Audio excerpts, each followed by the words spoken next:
All right, let's dive in. We are about to step into a world that is literally on the verge of collapse. A world so twisted that its own creator was heartbroken over it. This is the incredible story of Genesis chapter 6, the story of a global catastrophe and the one man chosen to make it through. We're going to break it down verse by verse. This right here is the core of the problem. This single, devastating line from verse 5 sets the stage for everything that's about to unfold. I mean, think about that. It's not just that people were making bad choices. It says the very intent, the very fabric of their thoughts was only evil all the time. Imagine a world just completely saturated in darkness. That's where our story begins. So how in the world did things get that bad? Our first section here is all about watching this world just spiral completely out of control. It's a setup for the most drastic response you can possibly imagine. Verse 1. It starts out pretty simple. Humanity began to multiply across the face of the earth. So, picture looking down from space. At first, you see these little scattered points of light. But then, they start flickering, growing, and spreading across the continents just like a wildfire. The human race is exploding in number, and a shadow is growing right along with it. Okay, verse 2. This is where things get strange. We run into this mysterious phrase, the sons of God. Now, who are these guys? People have debated this for centuries. Some say fallen angels, others say powerful human kings. Whatever the case, they saw the daughters of men and they took them as wives. You get this sense that a line was crossed, a fundamental boundary was blurred, and it's going to have some serious consequences. Then in verse 3, God basically draws a line in the sand. He declares that his spirit won't strive with humanity forever. He sets a limit, 120 years. Now this isn't about a new human lifespan. It's more like a countdown clock. A period of grace, sure, but it's a final chance for humanity to turn things around. The clock is officially ticking. So what happens when you have these strange unions? Verse 4 gives us the answer, the Nephilim, a race of giants described as mighty men of old, men of renown. We're not just talking about tall people here. These were legendary, larger-than-life figures who completely dominated the ancient world, casting these long, dark shadows of power and fame. Which brings us right back to that crushing verse 5.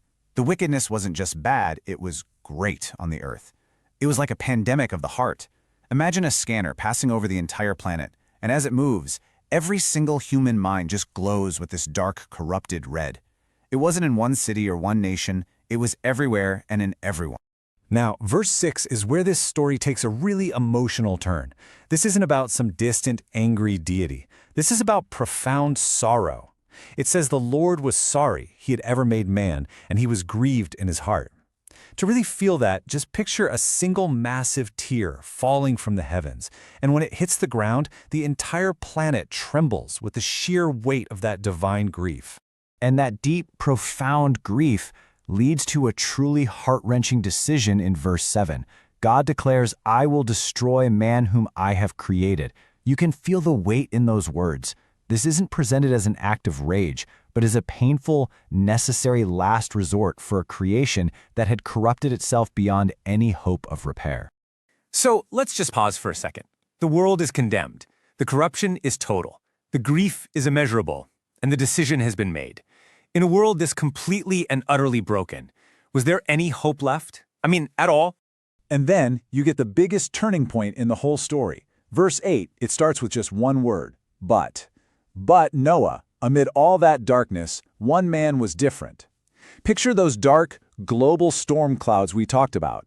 Now imagine a single, pure beam of light piercing straight through them, illuminating one man, Noah, standing apart from all the chaos. He is the exception to the rule. And that brings us to Act 2. We're zooming in now. We're moving from that wide shot of a corrupt world to a tight close-up on its only hope, this one man, Noah. So who is this guy? Verse 9 basically gives us his resume.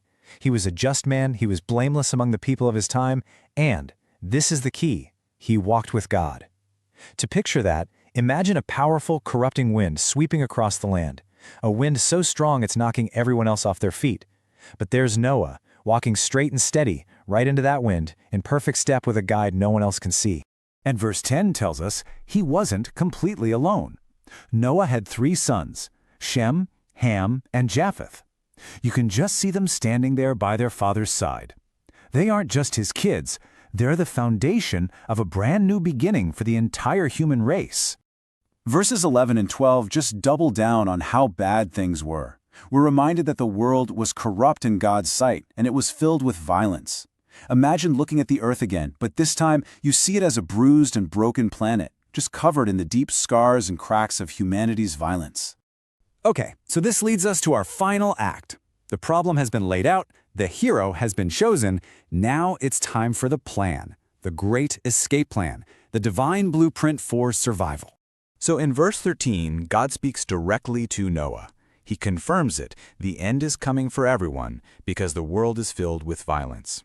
Picture all the chaotic noise of that violent world, the shouting, the fighting, but a single, clear, focused message cuts right through it all, traveling directly to Noah and no one else.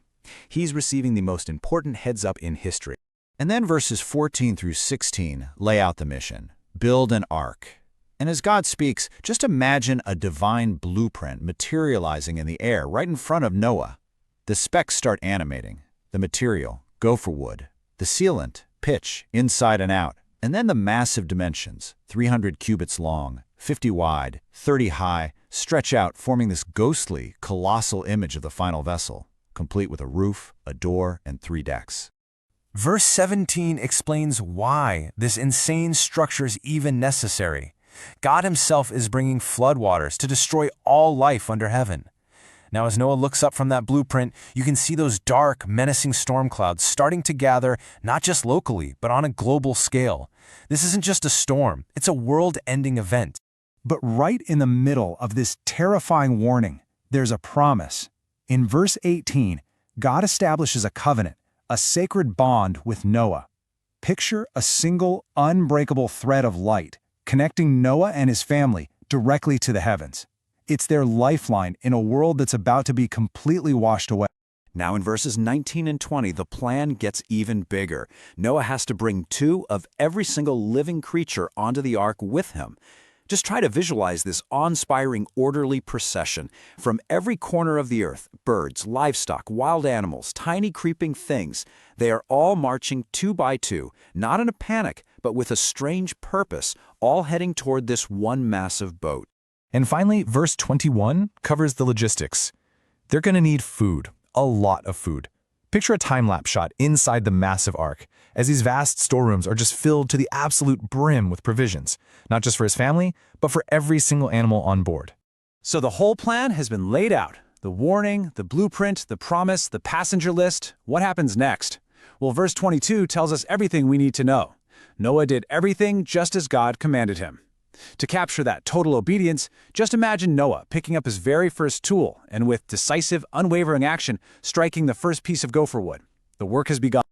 And that's where we leave this story for now, with one man starting an impossible task in a world that has absolutely no idea what's coming. It really leaves us with a huge question to chew on, doesn't it? What does it actually take to trust and obey when everything and literally everyone is telling you you're crazy?